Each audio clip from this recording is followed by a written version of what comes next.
నమస్తే, నా పేరు ప్రశాంతి. బీసీటీ న్యూస్ కు స్వాగతం. ముందుగా హెడ్లైన్స్ చూద్దాం.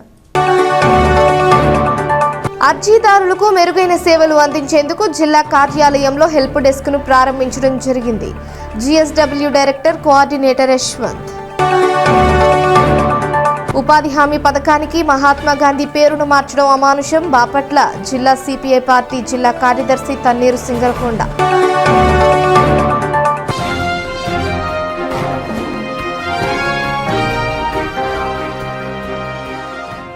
కలెక్టరేట్లోని పీజీఆర్ఎస్ హాల్ నందు నిర్వహించిన ప్రజా సమస్యల పరిష్కార వేదిక కార్యక్రమంలో జిల్లాలోని వివిధ మండలాల నుంచి వివిధ రకాల సమస్యలతో వచ్చిన అర్జీదారుల నుంచి జిల్లా collector doctor V Vinod Kumar, joint collector Bhavana అర్జీలను స్వీకరించారు.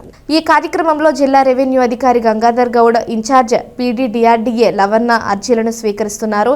ఈ కార్యక్రమంలో DWMA PD Vijayalakshmi, DEOD Srinivas, CPO AS Raju, పీడీలు, ఐసీడీఎస్ గృహ నిర్మాణ సంస్థ రాధామాధవి, వెంకటేశ్వరరావు, మార్క్పెడ్ డిఎం కరుణశ్రీ, వివిధ శాఖల జిల్లా అధికారులు తదితరులు పాల్గొన్నారు. పంటలు ధరలకు సంబంధించి మద్దతు ధరలు కూడా అమలు జరగట్లేదు. అన్ని పంటలు, శనగలు కానీ, మినువులు కానీ, దశలు కానీ, మొక్కజొన్నలు కానీ మద్దతు ధర కన్నా 500 నుంచి 800 దాకా తక్కువ ఉంటుంది. మేము మీ ద్వారా ప్రభుత్వానికి ప్రతి సోమవారం జిల్లా కలెక్టర్ కార్యాలయానికి వచ్చే అర్జీదారులకు మెరుగైన సేవలు అందించేందుకు జిల్లా collector doctor V Vinod Kumar ఆదేశాల మేరకు కలెక్టర్ కార్యాలయంలో గ్రామ వార్డు సచివాలయ హెల్ప్ డెస్క్ ప్రారంభించడం జరిగిందని జీఎస్డబ్ల్యూ డైరెక్టర్ కోఆర్డినేటర్ యశ్వంత్ అన్నారు. కలెక్టర్ కార్యాలయంలో ఆయన మాట్లాడారు. ఈ హెల్ప్ డెస్క్ ద్వారా అర్జీదారులకు సంబంధిత శాఖలు దరఖాస్తు విధానం, సమస్య పరిష్కార ప్రక్రియపై స్పష్టమైన మార్గనిర్దేశం అందించనున్నారని ఈ సందర్భంగా ఆయన పేర్కొన్నారు. దీనివల్ల అర్జీదారులు సరైన సమాచారం పొందుతూ తమ సమస్యలను వేగంగా పరిష్కరించుకునే అవకాశం కలుగుతుందని అధికారులు తెలిపారు. ఈరోజు మనకి కలెక్టరేట్లో పీజీఆర్ఎస్లో కొత్తగా ఒక సర్వీస్ చేయడం జరిగింది. కలెక్టర్ గారి ఆదేశాల మేరకు మనము జిఎస్డబ్ల్యూఎస్ సర్వీసెస్ అనేది ఒక హెల్ప్ డెస్క్ అనేది ఇక్కడ స్టార్ట్ చేయడం జరిగింది. దీని ద్వారా మనం ఏం చేస్తున్నామంటే ప్రజల్లోకి అవగాహన కల్పిస్తున్నామండి. మొదటిగా ఇప్పుడు మన దగ్గర 22A డిలీషన్స్ గురించి చాలామంది మనకి అర్జీలు పెట్టుకోవడానికి వస్తున్నారు. కానీ అర్జీ పెట్టే ముందు వాళ్ళు జిఎస్డబ్ల్యూఎస్లో అప్లై చేసుకోవాలి అనే అవగాహన లేక చాలామంది అప్లై చేసుకోవట్లేదు. అప్లై చేసుకోకపోవడం వల్లే ఇంత దూరం రావాల్సి వస్తుంది. కానీ అది సచివాలయంలో చేసుకోవచ్చు. అందుకు ఈరోజు మన అవగాహన కల్పించడం కోసం మన హెల్ప్ డెస్క్ పెట్టడం జరిగింది. ఇది ప్రతి వారం మనకి ఇక్కడ హెల్ప్ డెస్క్ అందుబాటులో ఉంటుంది. ఈరోజు మన సార్ గారు ఈరోజు వచ్చి ఉన్నారు. 22A డిలీషన్ కావాలి, కర్లపాలెం నుంచి వచ్చి ఉన్నారు. మాకు ఇలా 2.5 ఎకరా మా దాంట్లో ఉందండి అని చెప్పి సార్కి అర్జీ పెట్టుకోవడం జరిగింది. సార్ ఇమీడియట్గా ఏం చెప్పారు అంటే మన దగ్గర హెల్ప్ డెస్క్ ఏదైతే ఉందో అది స్టార్ట్ చేసి దాంట్లో ఇక్కడే అర్జీని పెట్టించి వాళ్ళకి రిసిప్ట్ కూడా ఇవ్వమని ఆదేశించడం జరిగింది. దీని ద్వారా ఏమవుతుంది అంటే మనం అక్కడ అర్జీ పెట్టుకున్న ద్వారా దాని ద్వారా ఇక్కడికి కలెక్టరేట్కి అర్జీ అనేది వస్తుంది. ఇది మనం ఎలా అప్లై చేసుకోవాలి అంటే సెక్రటరియట్కి వెళ్తే పేమెంట్ 50 రూపాయలు అక్కడ మనం రుసుము చెల్లించి దాని ద్వారా 22A డిలీషన్కి మనం అప్లై చేసుకోవటం జరుగుతుంది. ఈరోజు ఇక్కడ మనం అప్లై చేయడం జరిగింది. ఇక్కడే ఈరోజు రాగానే అప్లై చేయడం జరిగింది. అప్లికేషన్ పెట్టి మనం రిసిప్ట్ ఇవ్వడం జరిగింది. ఈరోజు వారికి ఇక్కడే 100% సంతృప్తి చెందారు. నమస్కారం అండి. ఈరోజు బాపట్ల జిల్లా గవర్నర్ కలెక్టర్ గారిని కలవడం జరిగింది. మా ల్యాండ్ 22Aలో ఉన్నందున దాన్ని ఎట్లయినా మా ల్యాండ్ మాకు ఇప్పించమని కలెక్టర్ గారిని అర్జీ పెట్టుకోవడం జరిగింది. వాళ్ళు ఎమ్మన్నే స్పందించి ఇమీడియట్గా మాకు న్యాయం చేసినట్టు భావిస్తున్నాం సార్. అగ్రహారం శివాలయం వద్ద ఎంతో అంగరంగ వైభవంగా అయ్యప్ప స్వామి పడిపూజ మహోత్సవం పసుపులేటి శివగురుస్వామి ఆధ్వర్యంలో ఎంతో అంగరంగ వైభవంగా నిర్వహించారు. బాపట్ల పట్టణం ఎస్ఎన్పి అగ్రహారంలో వెంచేసి ఉన్న శ్రీ గంగా పార్వతి వర్ధిని సమేత శ్రీ రామలింగేశ్వర స్వామి దేవస్థానం వద్ద అయ్యప్ప స్వామి పడిపూజ మహోత్సవం ఎంతో అంగరంగ వైభవంగా కనుల పండుగ నిర్వహించారు. అయ్యప్ప స్వామి దీక్షాపరులు భక్తి శ్రద్ధలతో నియమనిష్టలతో 41 రోజుల పాటు శివాలయంలో పీఠాన్ని ఏర్పాటు చేయగా 41వ రోజు ముగిసిన అనంతరం అయ్యప్ప స్వామి పడిపూజ మహోత్సవం కార్యక్రమాన్ని నిర్వహించారు. ఈ కార్యక్రమంలో అయ్యప్ప స్వామికి విశేషమైన అభిషేకాలతో పూజలు చేశారు. ఈ మహోత్సవంలో ఎంతో మధురమైన భక్తి పాటలతో పాటు శివపార్వతుల నృత్య ప్రదర్శన కూడా భక్తులను ఎంతగానో ఆకట్టుకుంది. ఈ కార్యక్రమాన్ని గురుస్వామి పసుపులేటి శివ ఆధ్వర్యంలో ఎంతో కనుల పండుగగా కార్యక్రమాన్ని నిర్వహించడం సంతోషంగా ఉందని అయ్యప్పలు భక్తులు అన్నారు.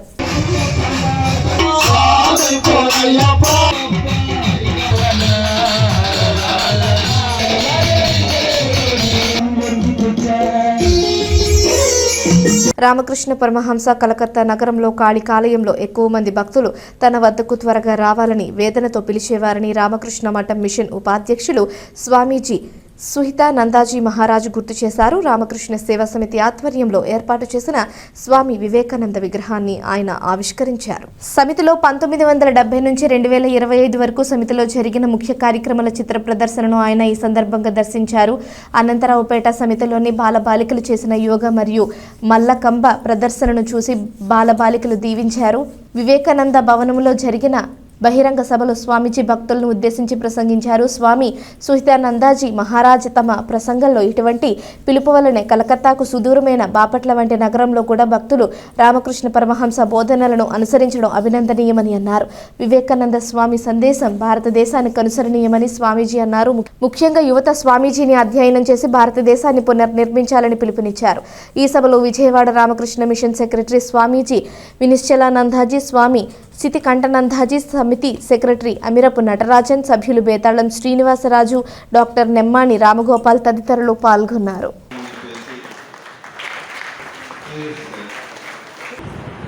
I had to be in touch with some of our private ashrams, which we now call Bhavo Prachar Parishad. So this center also was of the Bhavo Prachar Parishad. So automatically we, in our meetings and sometimes when our Swamis visited this area, they would go and communicate their experience. As a result, necessarily everybody was very thoughtful in appreciation of this center. Why they are so thoughtful, I could not understand. But today, this is for the first time I am coming here. I am also to be thoughtful about this center. Why? Just while I was coming, one of the Swamis pointed out that in church it is written, Jesus calls you. So Jesus calls you, that means Jesus is calling his devotees. Same thing happened in Sri Ramakrishna also. నేను రకరకాల ప్రదేశాలన్నీ పర్యటిస్తూ ఉంటాను, రకరకాల దేశాలన్నీ పర్యటిస్తూ ఉంటాను. అయితే నేను ఎక్కడికి వెళ్ళినా కూడా ఇక్కడ నాకు ఒకే రకమైన భక్తులు కనిపిస్తూ ఉంటారు. వాళ్ళందరూ కూడా ఎవరంటే రామకృష్ణ భక్తులు. ఒక న్యూజిలాండ్లో కానీ లేకపోతే ఒక సౌత్ ఆఫ్రికాలో కానీ మనం వెళ్ళి చూసినప్పుడు అక్కడ రామకృష్ణ భక్తులను చూసినప్పుడు, అలాగే మన భారతదేశంలో మన రకరకాల రాష్ట్రాల్లో ఉన్న రామకృష్ణ భక్తులను చూసినప్పుడు అక్కడ వాళ్ళని ఇక్కడికి మార్చినా సరే మనకేం తేడా కనిపించదు. అందరూ ఒకే రకమైన భక్తులు కనిపిస్తారు మనకి. అందరూ ఒకే రకంగా ఉంటారు. వీళ్ళందరూ ఒక రకమైన ఒక గ్రూప్. నిజానికి వీళ్ళు అటు ఇటు మార్చినా కూడా ఏం తేడా రాదు. స్వామి వారు చెప్తుంటారు. బాపట్ల రామకృష్ణ సేవా సమితి బాపట్ల కేంద్రంలో ఇక్కడ కొంతమంది వాళ్ళ సర్వస్వాన్ని అర్పించి పనిచేస్తూ ఉన్నారు. ఇది ఎందుకు ఇలా జరిగిందంటే దీనికి శ్రీరామకృష్ణ పరమహంస దీనికి కారణం. ఈ రోజున మనం ఒక వివేకానంద స్వామి విగ్రహాన్ని మనం ఇక్కడ పెడుతూ ఉంటే చూసాం.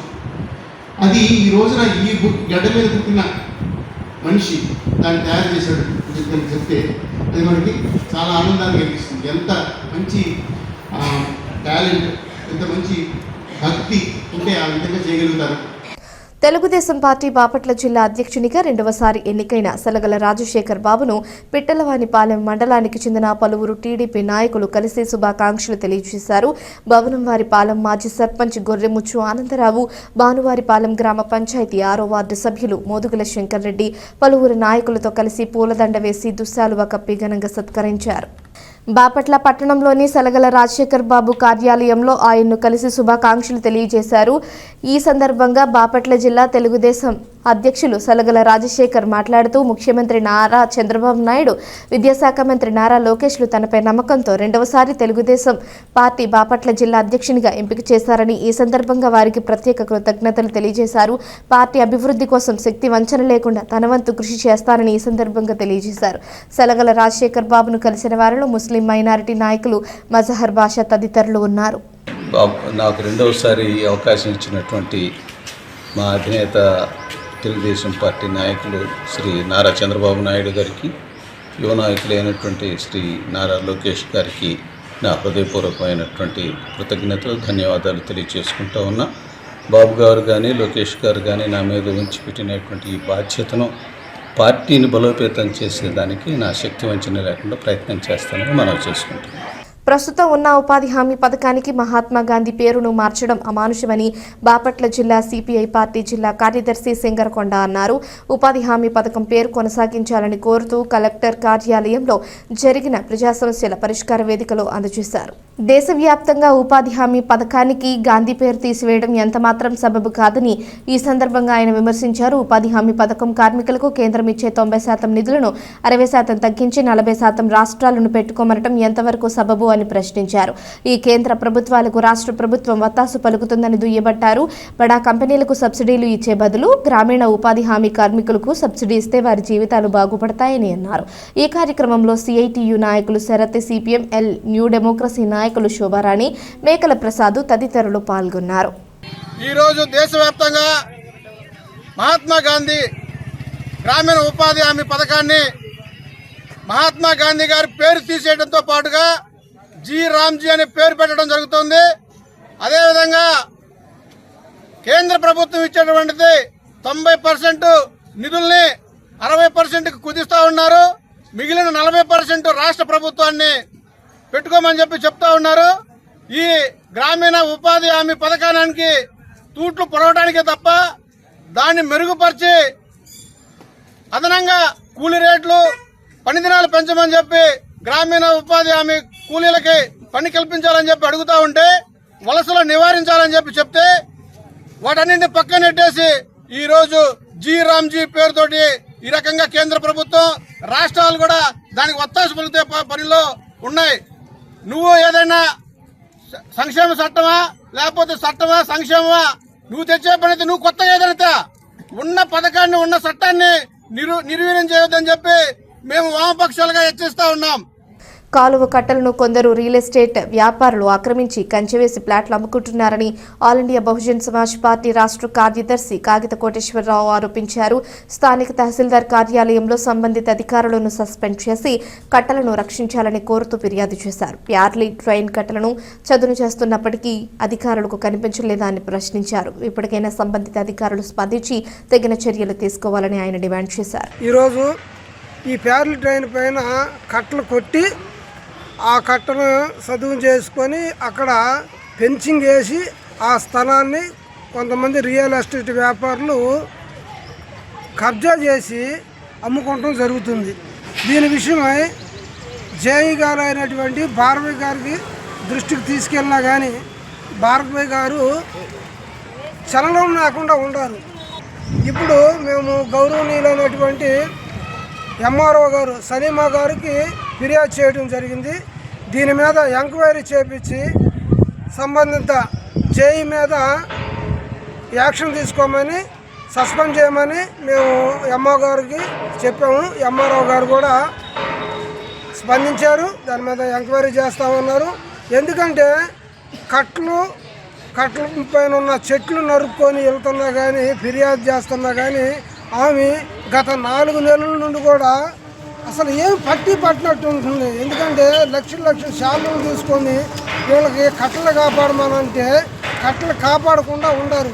ఇలాంటి వాళ్ళు ఉద్యోగానికి అర్హులా అని అంటున్నాను. వెంటనే కలెక్టర్ గారు స్పందించి ఆ జేఈ భార్గవి గారిని విధుల నుండి తొలగించి కొంచెం గట్టిగా యాక్టివ్గా పనిచేసే వ్యక్తులను పెట్టాలని all India Bahujan Samaj party తరఫున ఈ గవర్నమెంట్ను మేము డిమాండ్ చేస్తాం.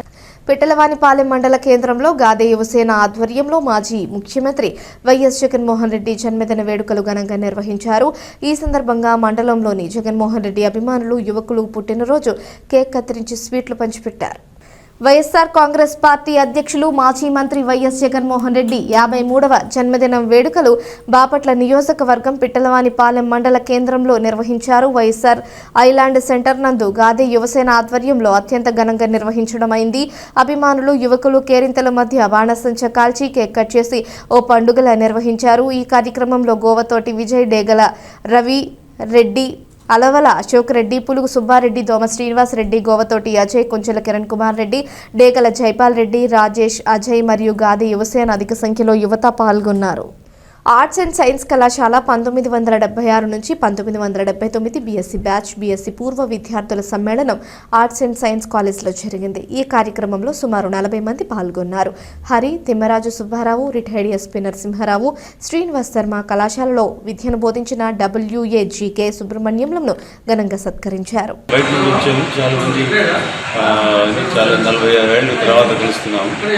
తర్వాత లెక్చరర్స్ కూడా చాలా రెస్పెక్టెడ్ వెల్ విషర్స్ వచ్చారు.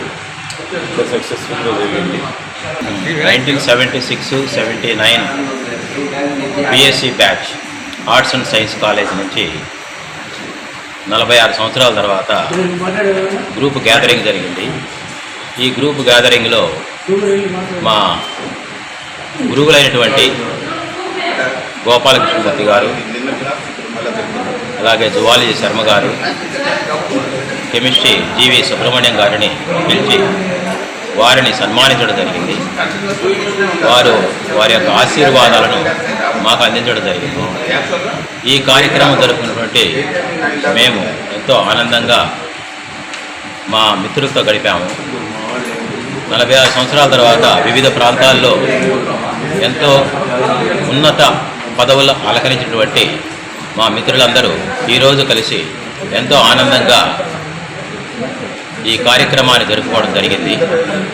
దీనికి మా కళాశాల యాజమాన్యం సహకరించి కాలేజీలో మా గ్రూప్ గ్యాదరింగ్కి అనుమతించి వారి యొక్క ఆతిథ్యాన్ని మాకు అందించినందుకు కళాశాల ఆర్ట్స్ అండ్ సైన్స్ కళాశాల యాజమాన్యానికి కూడా మేము కృతజ్ఞతలు, ధన్యవాదాలు తెలియజేసుకుంటున్నాము. వార్తలు ముగించే ముందు హెడ్లైన్స్ మరోసారి. అర్జీదారులకు మెరుగైన సేవలు అందించేందుకు జిల్లా కార్యాలయంలో హెల్ప్ డెస్క్ను ప్రారంభించడం జరిగింది. GSW director coordinator Yashwant. ఉపాధి హామీ పథకానికి మహాత్మా గాంధీ పేరును మార్చడం అమానుషం. బాపట్ల జిల్లా CPI పార్టీ జిల్లా కార్యదర్శి తన్నీరు సింగరకొండ.